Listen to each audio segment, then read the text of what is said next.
Gloria a Dios. Fíjese que estamos en el domingo anterior a lo que es la celebración de la Navidad. Y les compartí el otro día de que mi esposa me preguntaba, ¿ibas a estar predicando mensajes navideños? Y yo le dije, bueno, yo voy a estar predicando lo que el Señor me coloque en el corazón durante la semana, que es lo que se empieza a cocinar a fuego lento. Y en cierta forma tiene mucho que ver con la Navidad. Y lo he titulado El alimento de Egipto. Y quizás no estoy partiendo por los evangelios que hablan de la natividad, pero yo creo que este mensaje va a tener un impacto en nuestro corazón si abrimos todo lo que somos para recibirlo. Y fíjese que voy a leerle una serie de versículos bíblicos donde se produce un contraste tremendo, que todo comenzó con el contraste que se producía y yo decía, pero ¿cómo es posible que aquí diga esto y acá diga esto otro? Es como una especie de contradicción. Y todo tiene que ver con el pueblo de Israel. El pueblo de Israel entró a Egipto porque José, que era uno de los hijos que llegó a Egipto como esclavo, pero llegó a ser el segundo bajo la jerarquía de Faraón, llegaron todos los hermanos que representan las tribus, llegó el papá y se quedaron como invitados, en cierta forma que eran unos invitados de honor. Pero con el tiempo murió el faraón, murió José y se volvieron esclavos, se olvidaron del trato especial que le tenían. Entonces de eso vamos a estar hablando, la mentalidad, lo que ocurre aquí. Y dice en Éxodo 2:23, dice, y aconteció que pasado mucho tiempo murió el rey de Egipto, faraón de Egipto debería decir en otras versiones. Y los hijos de Israel gemían a causa de la servidumbre y clamaron, y su clamor a causa de su servidumbre subió a Dios. Hay unas palabras clave aquí, decía servidumbre y clamaron. Y dice, y su clamor a causa de su servidumbre subió a Dios. En otras versiones dice esclavitud, es lo mismo. Después en Éxodo 3:7 dice, pero el Señor siguió diciendo, claramente he visto cómo sufre mi pueblo, que está en Egipto. Los he oído quejarse por culpa de sus capataces, y sé muy bien lo que sufren. O sea, primero tenemos al pueblo que obviamente está sufriendo por la esclavitud en que estaba, o la servidumbre. Y después tenemos a Dios diciendo, yo claramente los he escuchado gimiendo, he oído quejarse por culpa de sus capataces.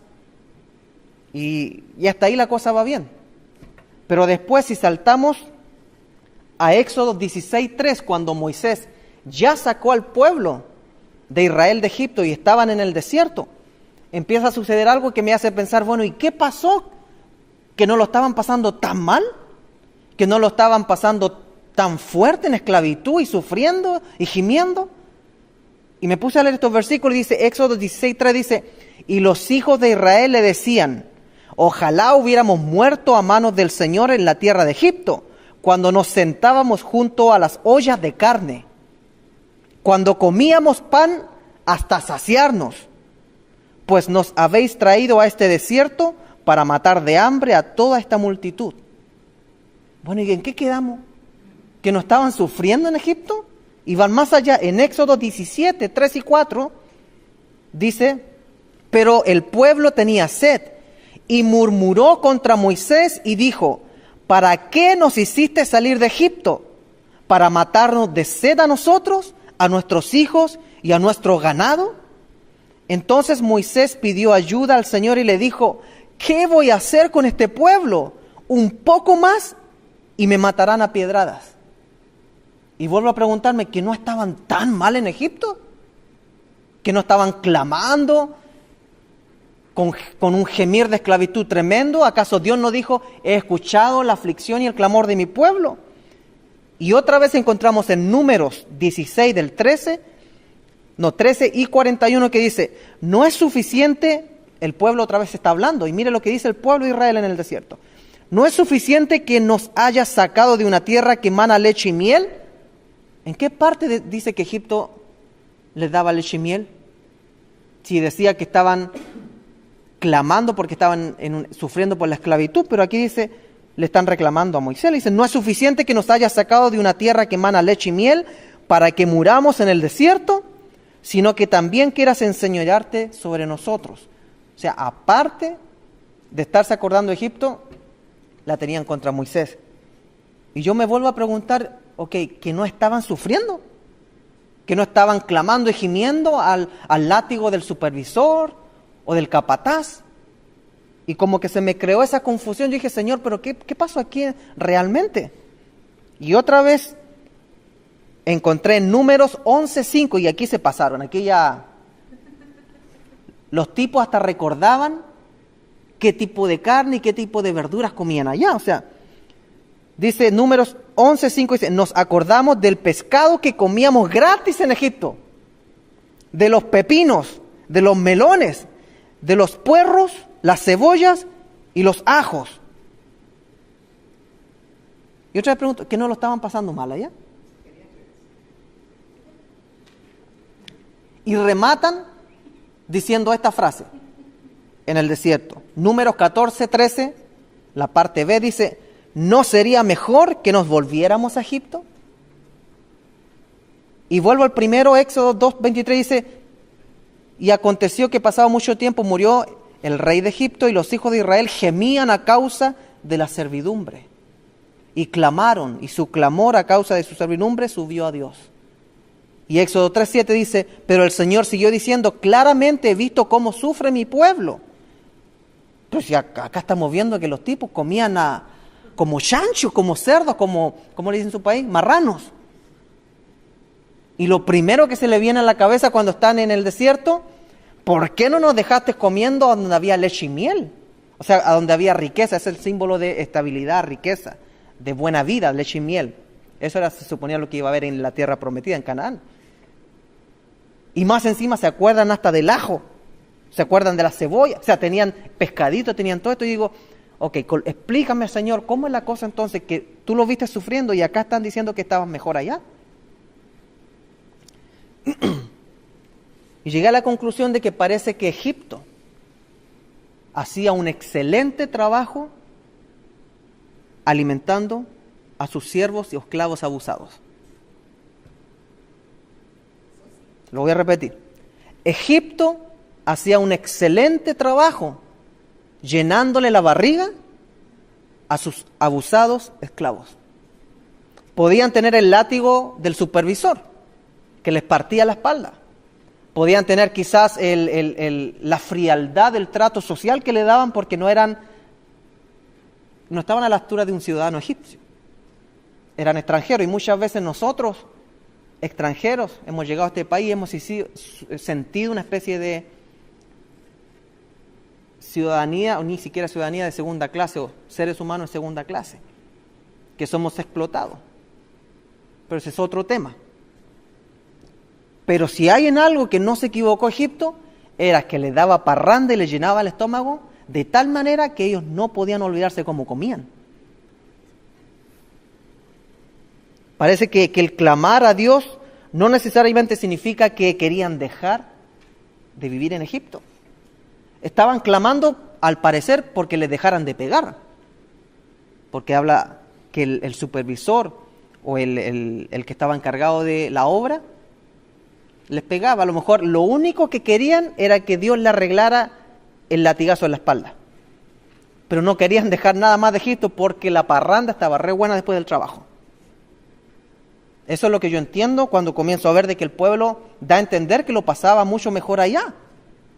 Y en el último versículo que vimos, en Números 14:13, salen con la pregunta del millón, que yo creo que finiquita el tema, y dice, ¿no sería mejor que nos volviéramos a Egipto? Fíjese que al marrano, al cerdo, al puerco, lo alimentan muy bien con un fin.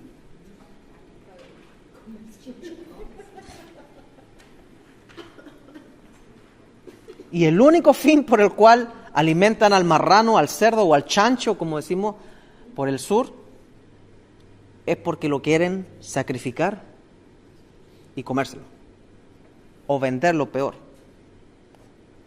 Entonces, yo me puse a pensar, ¿será que hay harta leche que batir en este tema para poder hacer mantequilla aquí?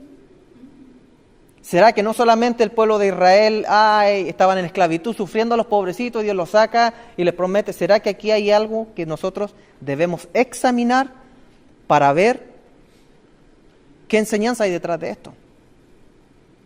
Y fíjese que todos los versículos que apuntan a que ellos disfrutaban Egipto e incluso querer volver allá, me dan a entender de que muchas veces, como dice su palabra, lo que nosotros pensamos que está bien, a la final es un camino de muerte. Ellos preferían que le llenaran la barriga, igual como los chanchitos, los cerdos, los marranos, y pareciera que estuvieran cegados a que a la final es porque lo iban a maltratar para matarlo. Quizás el único propósito egipcio eran las pirámides, y es que ayudaron ellos a hacerlas, pero no había ninguna pizca de buena voluntad, ni de cariño, ni de amor ahí. Y fíjese que Proverbios 14:12 habla de esto y nos dice: hay camino que al hombre le parece derecho, pero al final es camino de muerte.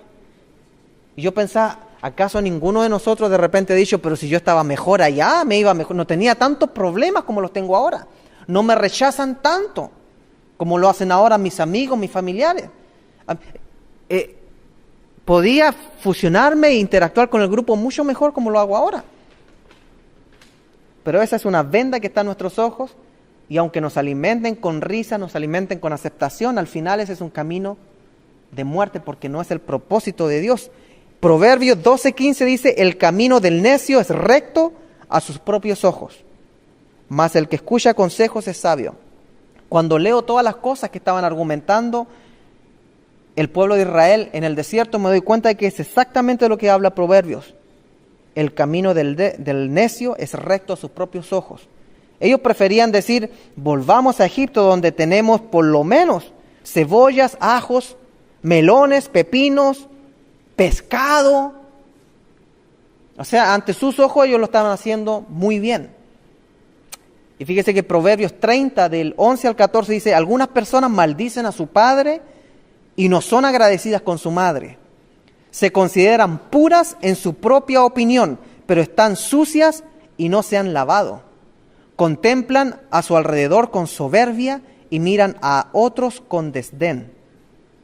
Escuchen esto, mire qué fuerte. Tienen los dientes como espadas y los colmillos como cuchillos. Devoran al pobre de la tierra y a los necesitados de entre la multitud, entre la humanidad. Entonces, ¿de qué nos sirve el camino y el proceso? O sea, ¿de qué nos sirve pasarnos bien si a las finales es camino de muerte? ¿De qué nos sirve creernos, como dice aquí, estar limpios si a las finales no estamos limpios? ¿De qué nos sirve vivir una vida comiendo el pescado que nos ofrece Egipto, quedándonos en un lugar? Porque salir de Egipto es muy complicado. Salir de Egipto va a ser sacrificio, va a ser sufrimiento. Prefiero quedarme ahí en vez de salir a sufrir y dejar de comer el pescado, dejar de comer esa leche y esa miel que me dan, porque a las finales tiene una parte muy buena Egipto. Y el punto número 1, quisiera que colocaran ahí: el justo no ama de labios. Y cuando hablamos de un justo, estamos hablando de un corazón recto. No estamos hablando de un santo, de una persona que no comete pecado. Cada vez que hablamos del justo, la palabra se menciona como persona justa a alguien, o menciona como justo a alguien, está hablando de una persona con un corazón recto. Y muchas veces a quien la palabra llama justo, tuvo sus caídas también, pero enderezó sus pasos y se hizo recto delante de Dios. Y fíjese que cuando hablamos de el justo o de los rectos, el mismo Jesucristo nos da un ejemplo muy claro en Mateo 15, del 7 al 9, cuando Él habló del tema y dice: hipócritas, Isaías tenía razón cuando profetizó acerca de ustedes, está hablando a los fariseos, porque escribió, verso 8, este pueblo me honra con sus labios, pero su corazón está lejos de mí, su adoración es una farsa, porque enseñan ideas humanas como si fueran mandatos de Dios. Y cuando leo eso, encuentro la respuesta. ¿Qué sucedía con el pueblo de Israel? Era un pueblo que no amaba a Dios. Porque por lo menos en mi país dicen, cuando se van a casar las personas: te amo tanto que aunque vivamos a puro pan y cebolla, me quedo contigo. Pero el caso del pueblo de Israel es tan diferente porque echaban de menos el pescado, el ajo, el pimentón. O sea, era una cosa de llegar a decir, ¿para qué nos sacaste si allá vivíamos tan bien? Nos alimentábamos por lo menos tan bien. Y si vamos más lejos, en Isaías 29:13, nos habla un poco de que venerar a Dios o participar en cultos religiosos o estar cantando incluso o decirse que somos hermanos, no nos hace justo ante los ojos de Dios. Dice, dijo entonces el Señor, por cuanto este pueblo se me acerca con sus palabras y me honra con sus labios, pero aleja de mí su corazón y su veneración hacia mí es solo una tradición aprendida de memoria. Entonces, leyendo esto, me vuelvo a encontrar con que el pueblo de Israel tenía ese problema. Sabían a quién clamar. Fíjese, si Dios lo escuchó, que estaban clamando es porque sabían a quién clamar. Pero muchas veces el saber a quién clamar no significa que nosotros queremos dejar lo que estamos disfrutando. Una cosa es que clamemos porque nos duele el dedo chico y otra es que querramos cambiar todo la rutina de nuestro cuerpo. Una cosa es que clamemos porque tenemos una enfermedad y otra cosa es que estemos dispuestos a vivir una vida en rectitud delante de los ojos de Dios de acuerdo a su palabra. Una cosa es que declaremos delante del Señor que Dios va a hacer un milagro y vamos a recibir esto u otro, y otra muy diferente es decidir a vivir una vida fuera de andar maldiciendo, fuera de andar con juntas que de repente lo único que nos hacen deshonrarnos a nosotros y a los demás, fuera de lo que su palabra está pidiendo como estilo de vida, que demos frutos dignos de arrepentimiento, pero sí clamamos por el milagro. El pueblo de Israel les decía, Señor, ayúdanos porque los supervisores, los capataces nos están dando durísimo. Y el Señor sabía, sí, pero si los saco no van a dejar de querer pescadito. Ni el ajo, ni la comida que les dan allá, pero igual lo voy a hacer por amor siempre a sus antepasados. Por amor a Abraham, por amor a Isaac, por amor a Jacob, por amor a José. Voy a sacar a mi pueblo de la esclavitud. Y muchas veces nosotros estamos en la misma actitud, pidiéndole al Señor que haga algo por nosotros, pero solamente queremos que Dios obre en esa área. No estamos dispuestos a entregarle las otras áreas porque nos están alimentando muy bien en otras áreas. Ezequiel 33:31 dice, y vienen a ti como viene el pueblo, y se sientan delante de ti como pueblo mío, oyen tus palabras y no las hacen, sino que siguen los deseos sensuales expresados por su boca, y sus corazones andan tras sus ganancias.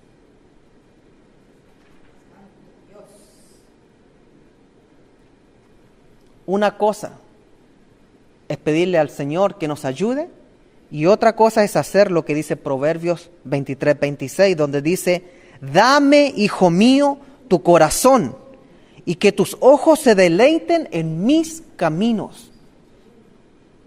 ¿Cuántos de nosotros nos deleitaríamos más caminando en el desierto sin una comida tan nutrida como Egipto? ¿O preferimos quedarnos en Egipto? Porque ponernos a caminar en el desierto para la tierra prometida es... A mí, por ejemplo, a mí me encanta pasar a Fred Meyer y comprar ese pancito crujiente todas las mañanas fresco. Porque si hay algo que aprendí en Chile de que el pan nuestro de cada día nos tiene que dar hoy. Y tiene que ser crujiente en la panadería. Es un deleite para mí ese pan que... Y si me dicen, vas a tener que dejar eso porque te vas a ir a predicar a África, donde no hacen pan allá.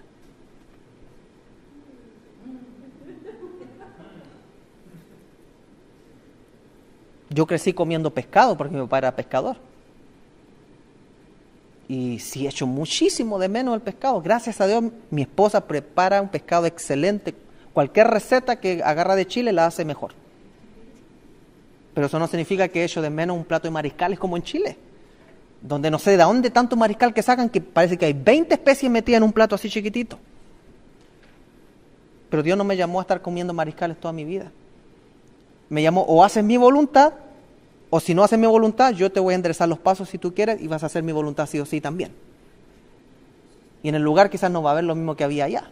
No vas a estar ya comiendo pescadito ni quizás vas a estar comiendo empanada chilena, ni quizás vas a estar comiendo su asado chileno, sino que te voy a dar pupusas ahora.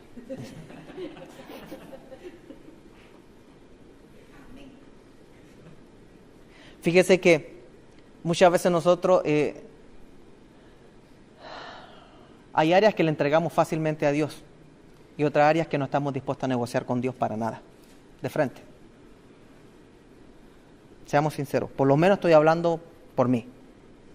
Y Dios nos enfrenta y nos coloca un espejo donde dice, mira hijito, esta es la situación. Jeremías, un profeta, se quejó por la injusticia delante de Dios. Y fue delante de Dios, yo creo que bien turbado, y le dijo lo siguiente: Señor, tú siempre me haces justicia cuando llevo un caso ante ti. Así que déjame presentarte esta queja.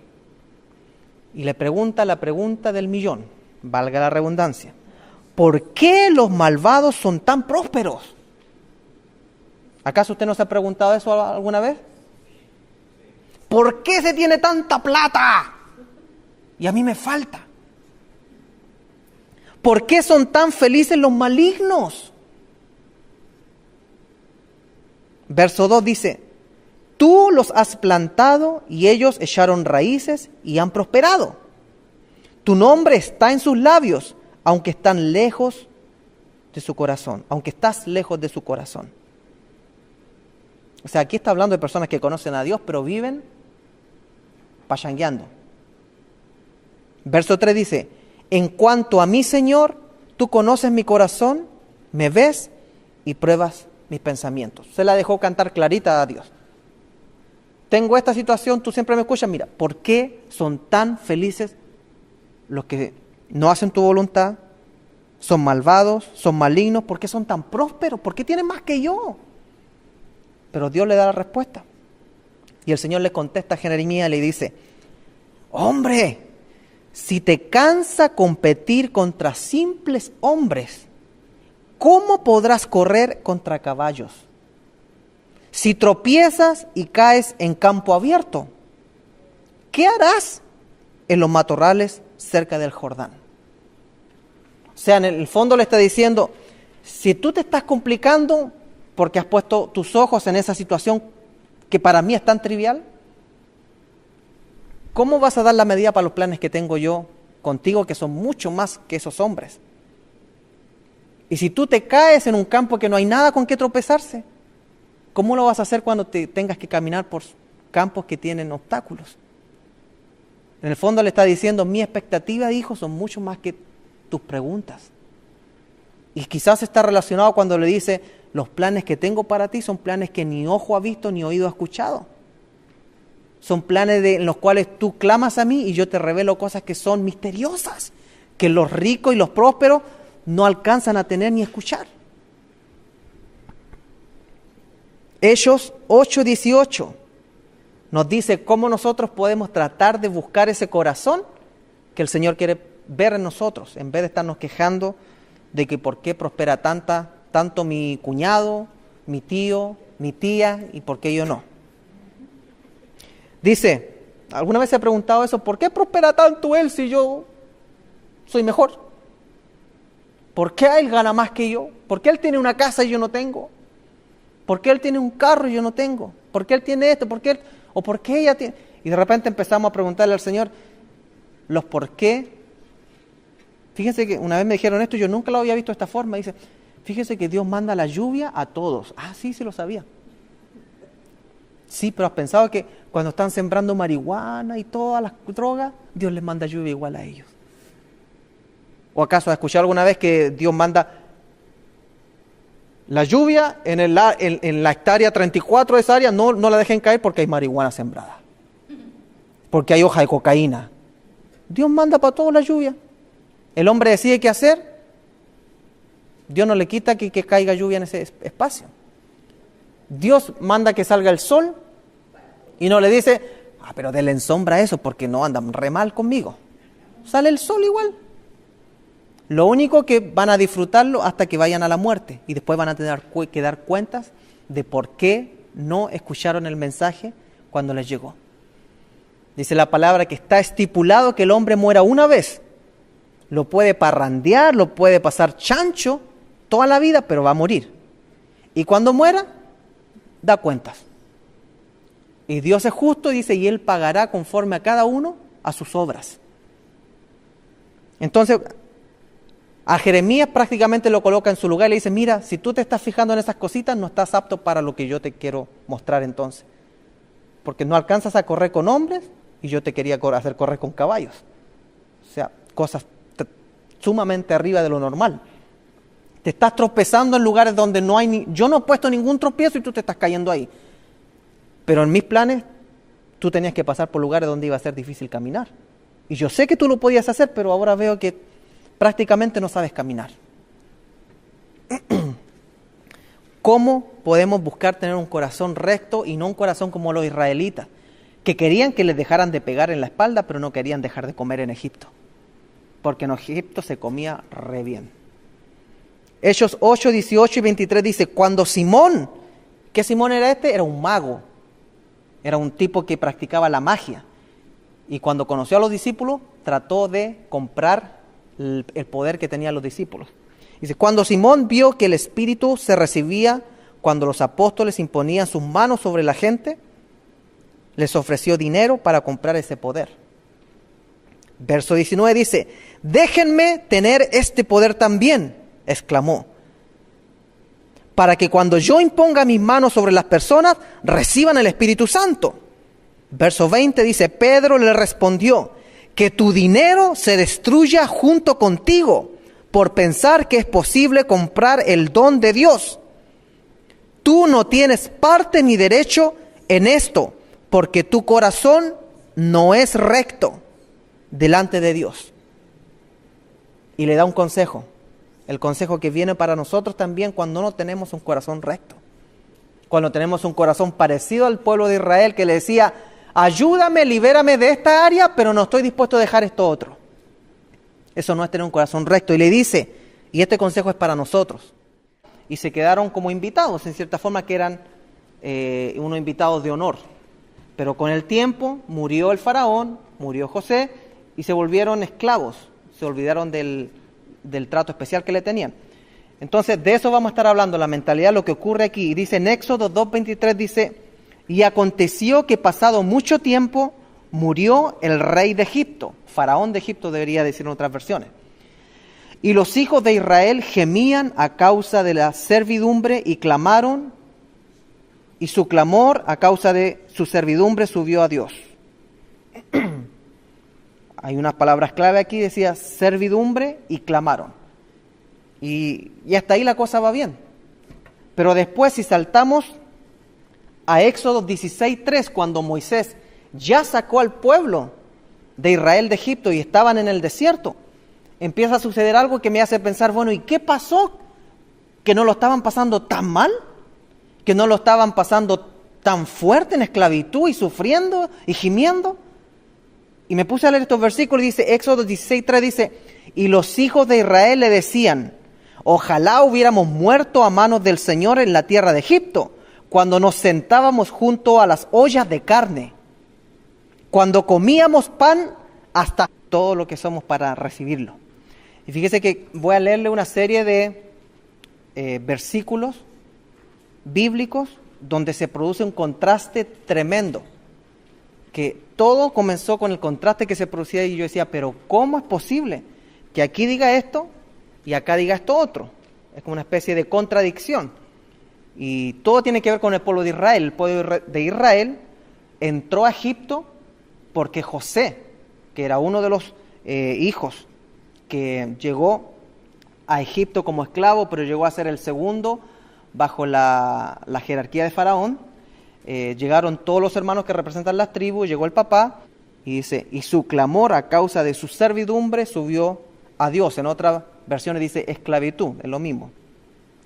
Después en Éxodo 3:7 dice, pero el Señor siguió diciendo, claramente he visto cómo sufre mi pueblo, que está en Egipto.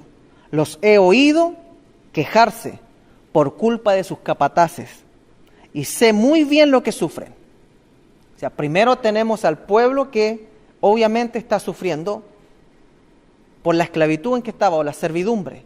Y después tenemos a Dios diciendo, yo claramente los he escuchado gimiendo, he oído quejarse por culpa de sus capataces. Gloria a Dios. Fíjense que estamos en el domingo anterior a lo que es la celebración de la Navidad. Y les compartí el otro día de que mi esposa me preguntaba, ¿y vas a estar predicando mensajes navideños? Y yo le dije, bueno, yo voy a estar predicando lo que el Señor me coloque en el corazón durante la semana, que es lo que se empieza a cocinar a fuego lento. Y en cierta forma tiene mucho que ver con la Navidad.